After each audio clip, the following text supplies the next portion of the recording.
Ribhoi Ribhoi District, Hanongpo Constituency, Uba Meral Bonds A Mukertong ka UDP udang tamhi, Hagabau layo Lahajar South Park Dai vote, Ibawan Baar de Kong Magdalene South Me Maulong, Hagabay layo Arhajar Arspa Life vote, Ibade Nakaseng NPP, Barubawan Balai Ude Uba Rona Krimde Nakaseng Indian National Congress, Hagabola yo Shiajar Praspa Life vote.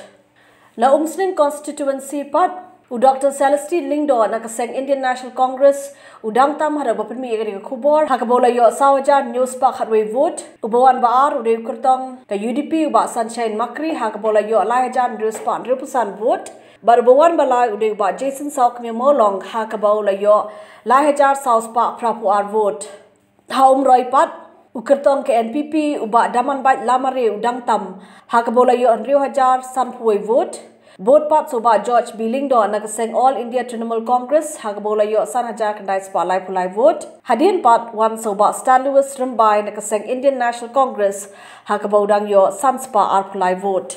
Hamawati Constituency uba Charles Marngar nakaseng Indian National Congress udang tam hagabola yo arhajar shispa arpukandai vote. Dagabautam uba Shampang Lingdo naka National People's Party Tam kendiat hagabau ba Shampang Lingdo udang yo arajar shispa arpulai vote.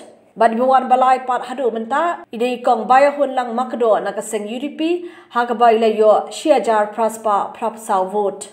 Hajirang uba sostana sotun nakaseng NPP udang tam yabaro ki kertong hagabola yo sanajan news pa prapo vote. Both pat soba Adrian Lambert Milim nakaseng Congress hagabau dang yo arajan news pa laipu ar vote.